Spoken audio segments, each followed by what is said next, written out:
Hello friends, welcome back to flowy style. So இன்றைக்கி நம்ம வீடியோவில் ஒரு டிஐஒய் ஸ்டோரேஜ் ரேக் தான் நம்ம பார்க்க போகிறோம். ஸோ கிச்சனில் நம்ம ஸ்டோர் பண்ணுறப்போ ரேக் வச்சு ஸ்டோர் பண்ணால் இன்னும் கொஞ்சம் ஈஸி ஆக்சசபிளாக இருக்கும் அப்படின்றதுக்காக ஒரு ஸ்டோரேஜ் ரேக் வந்து டிஐஒயாக நானே பண்ண போகிறேன். ஸோ இது வந்து எது வச்சு பண்ணியிருக்கேன்னு பார்த்தீங்கன்னா, தெர்மோகால் க்யூப்ஸ் மாதிரி இருக்கும் இல்லையா, அது வச்சு தான் பண்ணியிருக்கேன். நீங்கள் வந்து தெர்மோகால் வச்சு பண்ணலாம், இல்லைனா கார்ட்போர்ட் வச்சு பண்ணலாம், இல்லைனா இந்த ரீஃபில் பேக்கெட்ஸில் வரும் இல்லையா, இந்த ஹார்லிக்ஸ் பாக்கெட்டு, அந்த டார்க் ஃபேண்டசி பாக்கெட்ஸு, அது மாதிரிலாம் நிறைய பேக்கெட்ஸ் வருது இல்லையா, அதை வச்சு கூட நீங்கள் பண்ணலாம். ஸோ அதை வச்சு நான் ஆல்ரெடி பண்ணியிருக்கேன். இந்த வீடியோட எண்டில் அதையும் காட்டுறேன் உங்களுக்கு. ஸோ இப்போ இது வந்து நான் தெர்மோகால் வச்சு பண்ணியிருக்கேன். ஸோ இந்த தெர்மோகால் க்யூப்ஸ்லாம் எங்கேருந்து வந்துச்சுன்னு பார்த்தீங்கன்னா, ரீசெண்டாக நான் வந்து ஹாப் வாங்கினேன் இல்லையா, ஸோ அந்த ஹாப் உடைய பேக்கிங்கில் வந்து இதெல்லாம் வந்துச்சு. ஸோ அதெல்லாம் எடுத்து வச்சுருந்துட்டு தான் அதுலேருந்து தான் நான் பண்ணியிருக்கேன். ஸோ எப்படி பண்ணியிருக்கேன் அப்படின்றத நான் உங்களுக்கு காட்டுறேன். ரொம்ப ஈஸி, ரொம்ப ரொம்ப ரொம்ப சிம்பிள், ஈஸியாக எஃபிஷியண்ட்டாக நம்மளுக்கு ஹெல்ப்ஃபுல்லாக இருக்கும் அது.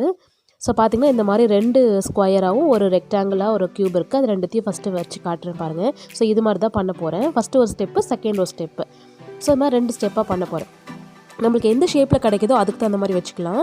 ஸோ இப்போ இந்த ஸ்கொயர் பாக்ஸஸில் பார்த்திங்கன்னா கொஞ்சம் வந்து அது ஆழமாக, அதாவது பள்ளமாக இருக்கிற மாதிரி இருக்கு இல்லையா, ஸோ அந்த பள்ளத்தை வந்து நிறவரத்துக்காக நான் என்ன பண்ணுறேன்னா, சும்மா பேப்பர்ஸ் வந்து நிறைய ஃபோல்ட் பண்ணி ஒரு பேப்பர் உள்ள வச்சு அது மாதிரி அதை அந்த ஹைட்டுக்கு அட்ஜஸ்ட் பண்ணுறதுக்காக தான் அது மாதிரி வச்சுட்டு, ஒரு நியூஸ் பேப்பரை வந்து ஒரு 2 நியூஸ் பேப்பரை அழகாக மடித்து அது மேலே வச்சுட்டு இதை வந்து சைஸில் வந்து நான் டேப் போட்டுற போகிறேன். ஸோ இப்போ பார்த்திங்கன்னா அந்த இது எல்லாமே ஒரே அளவாக வந்துடும், மேலே கீழே அப்படி இருக்காது, எல்லாமே ஒரே அளவாக இருக்கிறதுக்காக தான். ஏன்னா கொஞ்சம் பள்ளமாக இருந்துச்சு. ஸோ அதை வந்து சரி செய்யறதுக்காக தான் நான் இது பண்ணியிருக்கேன். இல்லை உங்களுக்கு வந்து நார்மலாக இருக்குது, அதாவது பள்ளம் மேடு அப்படிலாம் எதுவும் இல்லை, ஹோல்ஸ்லாம் எதுவும் இல்லைன்னா நீங்கள் அப்படியே ஸ்டார்ட் பண்ணிடலாம். நான் இப்போ அதை மாதிரி இருக்கிறதுனால இது அந்த பேப்பர்ஸ்லாம் வச்சு பண்ணேன். அதுக்கப்புறம் வந்து இந்த இன்விடேஷன் கார்டு வச்சு பண்ணியிருக்கேன். அது கொஞ்சம் ஹார்டாக இருக்கும் இல்லையா, ஸோ அது மாதிரி ஒரு 2 இன்விடேஷன் கார்டு எடுத்து வச்சுருந்தேன், கொஞ்சம் ஹார்டாக இருக்கிறது. அதை வச்சு இன்னும் கொஞ்சம் கரெக்ஷன் பண்ணிக்கிட்டேன். கொஞ்சம் கூட எங்கேயுமே வந்து அப் அண்ட் டவுன் இல்லாமல் இருக்கணும் அப்படின்னு சொல்லிட்டு கரெக்டாக எல்லாத்தையுமே ஃபிக்ஸ் பண்ணிட்டேன். ஸோ இது எல்லாமே வந்து நம்ம நார்மலாக டேப் வச்சு ஒட்டிக்கலாம். ஸோ இது மாதிரி ஒன்று முடிச்சுட்டேன். ஸோ செகண்டையும் பண்ணுறேன். ஸோ செகண்டையும் உள்ளே நிறைய பேப்பர்ஸ்லாம் ஸ்டஃப் பண்ணி லாஸ்ட்டாக இன்விடேஷன் வச்சு அதையும் க்ளோஸ் பண்ணிட்டேன். So 2 ready. இப்போ வந்து நான் இது மாதிரி ஒரு கலர் பேப்பர் வச்சு தான் நான் அதை போய் பண்ண போகிறேன். ஸோ இந்த கலர் பேப்பர் வந்து நிறைய டிசைன்ஸ்லாம் இல்லாத கொஞ்சம் நார்மலான ஒரு கலரோட ஒரு ரொம்ப சாஃப்டான ஒரு டிசைன்ஸோடு இருக்கும். ஸோ அதனால் ஃபஸ்ட்டு என்ன பண்ணுறேன்னா, இந்த ரெக்டாங்கிள் க்யூப் மாதிரி இருக்குது இல்லையா, ரெக்டாங்கிளாக இருக்குது இல்லையா, அந்த கார்ட்போர்டு இதில் தான் வந்து ஃபஸ்ட்டு ஒட்டிக்கிறேன். இதையுமே வந்து நான் டேப் வச்சு தான் ஒட்டுறேன். ஸோ அதை வச்சு ஒட்டிட்டு அதுக்கப்புறம் பாருங்கள் இப்போ எப்படி இருக்குன்ட்டு. இப்போ வந்து பார்த்திங்கன்னா 2 ஸ்டெப் மாதிரி நம்மளுக்கு லேயர் மாதிரி நம்மளுக்கு கிடச்சிரும். ஸோ ஃபஸ்ட்டு ஒரு லேயர், செகண்ட் ஒரு லேயர். இந்த லேயர் வந்து செகண்ட் லேயர் வந்து கொஞ்சம் 2 பாக்ஸ் அது மாதிரி கூட வைக்கலாம், 2 பாட்டில் அது மாதிரி வைக்கலாம், கொஞ்சம் நல்லா நீட்டாக இருக்கும். ஸோ இப்படி தான் 2 லேயராக அது ஃபார்ம் ஆகிக்கலாம். ஸோ இதுக்காக இதை வந்து நம்ம இப்போது ஃபஸ்ட்டு லேயருக்கும் செகண்ட் லேயருக்கும் டிஃப்ரென்ஷியேட் பண்ணி காட்டணும் இல்லையா.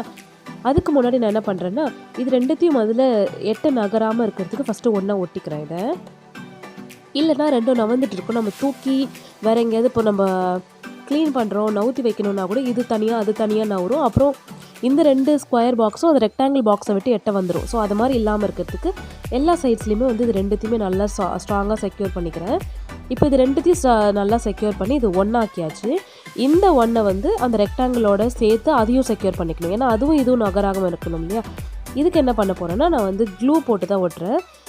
ஸோ இது மாதிரி ஹாட் க்ளூ கன் யூஸ் பண்ணலாம், இல்லைனா வந்து நீங்கள் இது மாதிரி ஃபெவிகால் யூஸ் பண்ணிவிட்டு அதுக்கப்புறமா குட்டி குட்டி பெல் பின்ஸ் யூஸ் பண்ணி கூட அதை நீங்கள் செக்யூர் பண்ணிக்கலாம். எந்த அளவுக்கு உங்களால் டைட்டாக செக்யூர் பண்ண முடியுமோ அது மாதிரி பண்ணிக்கணும். ஸோ இப்போ நான் ஃபஸ்ட்டு பாருங்கள், அந்த ஃபஸ்ட்டு லேயரை வந்து தனியாக காட்டணும் அப்படின்றதுக்காக அங்கே கம் போட்டு அதை வந்து அது கூட வந்து ஃபிக்ஸ் பண்ணிட்டேன். ஸோ இப்போ வந்து தனியாக தெரியும், அது ஒரு ஸ்டெப்பு, இது ஒரு ஸ்டெப்பு நம்மளுக்கு தனியாக தெரியும். ஸோ செகண்ட் ஸ்டெப்புக்கு வந்து கீழே வந்து இது மாதிரி திரும்பவும் வந்து க்ளூ போட்டு ஒட்டிட போகிறேன்.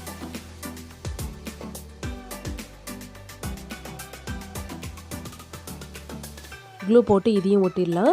ஒட்டிட்டு சைட்ஸ்லலாம் கொஞ்சம் கொஞ்சம் நம்மளுக்கு அந்த தெர்மோகால் தெரியும். அது தெரியாமல் இருக்கிறதுக்கு சைட்லேயும் வந்து நம்ம குட்டி குட்டி பேப்பர்ஸாக கட் பண்ணி அதோடைய ஷேப்புக்கு தகுந்த மாதிரி குட்டி குட்டியாக கட் பண்ணி நம்ம ஓட்டிக்கலாம். ஸோ இப்போ இது வந்து எக்ஸ்ட்ரா பேப்பராக இருக்குன்றதுனால அதையே கொஞ்சம் கொஞ்சம் நான் ஃபோல்ட் பண்ணிக்கிறேன். அதுக்கு எட்ஜஸ்லலாம் வந்து கட் பண்ணி விட்டுட்டு க்ளூ போட்டு அதை வந்து நான் பேஸ்ட் பண்ணிக்கிறேன். ஸோ இப்போ இந்த சைடில் தெரிகிற இடங்களெல்லாம் மீதி பேப்பர் வச்சு நம்ம எந்தெந்த அளவுக்கு இருக்குன்ட்டு சைஸ் மெஷர் பண்ணி கொஞ்சம் கொஞ்சமாக வச்சு அது மாதிரி ஓட்டிக்கலாம். ஸோ கம்ப்ளீட்டாக அது வந்து பிங்க் கலரில் மாறிடும். அது மாதிரி பேக் சைடில் நம்ம ஒட்ட தேவையில்லை, ஏன்னா அது தெரிய போகிறது கிடையாது. ஸோ எந்த சைடில் உங்களுக்கு வியூ இருக்குதோ அந்த சைடில் வந்து ஃபுல்லாக கவர் பண்ணிக்கோங்க. ஸோ அழகாக ரெடி ஆகிடுச்சு. ஸோ பார்த்தீங்கன்னா இப்படி 2 லேயராக ரெடி ஆகிடுச்சு. நீங்கள் வந்து இதை வந்து ஷெல்ஃப்லேயோ அரேஞ்ச் பண்ணிக்கலாம், இல்லை கவுண்டர் டாப்பில் நீங்கள் ஏதாவது உங்களுக்கு பக்கத்தில் வைக்கணும் அப்படின்னா நீங்கள் அரேஞ்ச் பண்ணிக்கலாம். இது வந்து ஆயில் ஸ்டெயின் ஆகாமல் இருக்கிறதுக்கு இதுக்கு மேலே வந்து ஏதாவது பபிள் ரேப்போ இல்லை வேறு ஏதாவது ஒரு ஷீட்டோ கூட நீங்கள் போட்டுக்கலாம். ஸோ நான் இப்படி வந்து அரேஞ்ச் பண்ணி காட்டியிருக்கேன் பாருங்கள். கவுண்டர் டாப்லேயே ஒரு கார்னரில் நான் எல்லா கிளாஸ் பாட்டில்ஸையும் இப்படி அரேஞ்ச் பண்ணியிருக்கேன். ஸோ பார்க்கவே ரொம்ப அழகாக இருக்குது. ஃபஸ்ட்டு ஸ்டெப்பில் என்ன இருக்குது, செகண்ட் ஸ்டெப்பில் என்ன இருக்கணும் நம்மளுக்கு தெரியும். ஈஸியாக அக்சசபிளாகவும் இருக்கும். ஸோ ஒரு க்ளீனான நீட்டான ஃபினிஷாகவும் கொஞ்சம் நல்ல லுக்கும் கொடுக்குது. ஸோ நான் இது மாதிரியும் ஏற்கனவே ஒன்று பண்ணேன்னு சொன்னேன் இல்லையா, அது வந்து இதுதான். இதை நான் எப்படி பண்ணியிருக்கேன்னா, கீழே இருக்கிற ஃபஸ்ட்டு ரோ வந்து நம்ம சாரீ பாக்ஸஸ்ஸு, கிட்ஸோடைய ட்ரெஸ் பாக்ஸஸ்லாம் வரும் இல்லையா, அதுக்கு மேலே வந்து ஹார்லிக்ஸ் ரீஃபில் பேக்கெட்டோடைய பாக்ஸ், அதுக்கு மேலே இருக்கிறது வந்து குட்டியாக இருக்கிறது வந்து டார்க் ஃபேண்டஸியோடைய பாக்ஸ். ஸோ பார்த்தீங்களா எவ்வளோ ஈஸியாக நம்மளே வந்து வேஸ்ட்டாக தூக்கி போட போகிற கார்ட்போர்ட் பாக்ஸஸ், தெர்மோகால்ஸ் வச்சு அழகாக பண்ணலான்னு சொல்லிட்டு. இது வந்து ரொம்ப அதிகமாக டைம்லாம் எடுக்காது. நிறைய வந்து ஸ்பெண்ட் பண்ணி எதுவும் மெட்டீரியல்ஸ் வாங்கவும் தேவையில்லை. கலர் பேப்பர், க்ளூ, அப்புறம் வந்து செலோ டேப் இது இருந்தாலே நம்மளுக்கு போதும். ஈஸியாக நம்ம பண்ணிடலாம். அதனால் எந்த ஒரு கார்ட்போர்ட் பாக்ஸஸாக இருந்தாலோ இல்லை ஒரு இன்விடேஷன் மோஸ்ட்டாக நீங்கள் வந்து தூக்கி போடாமல் வச்சுருந்தீங்கன்னா அது நிறைய விஷயத்துக்கு யூஸ் ஆகும். ஸோ அது மாதிரி தெர்மோகால் வந்து ஈக்கோ ஃப்ரெண்ட்லி கிடையாது. ஸோ அதை வந்து முடிஞ்ச வரைக்கும் அவாய்ட் பண்ணலாம். மேபி அது ஒரு சப்ஸ்டியூட்டாக வேணால் ஆட் பண்ணிக்கலாம். ஸோ நம்ம வீட்டை வந்து ஆர்கனைஸ்டாக வச்சுக்கணும் அப்படின்னு நினைக்கிறதுனால ஆர்கனைசர்ஸ் வாங்கி தான் அதை ஆர்கனைஸாக வச்சுக்கணும்னு கிடையாது. வேஸ்ட்டாக தூக்கி போட போகிற பொருளை வச்சு நம்மளே செஞ்சுக்கலாம். அதுவும் இல்லாத இதில் இன்னொரு அட்வான்டேஜ் என்னென்னா, டேமேஜ் ஆனாலும் ஒன்றும் பெரிய பாதிப்பு கிடையாது, ஒன்றும் பெருசாக கஷ்டமும் கிடையாது. ஏன்னா வேஸ்ட் மெட்டீரியல் வச்சு தான் பண்ணியிருக்கோம். ஸோ அதை தூக்கி போட்டு இன்னொன்று கூட செஞ்சுக்கலாம். ஸோ இதில் வந்து நான் ஒரு எக்ஸாம்பிளுக்கு தான் இதெல்லாம் வந்து ஆர்கனைஸ் பண்ணி அரேஞ்ச் பண்ணி காட்டியிருக்கேன். பெரிய ரேக்கில் வந்து கிளாஸ் பாட்டில்ஸும், சின்ன ரேக்கில் வந்து கிளாஸ் டம்ளர்ஸும் அரேஞ்ச் பண்ணி காட்டியிருக்கேன். நீங்கள் கிச்சனில் தான் யூஸ் பண்ணணும்னு கிடையாது.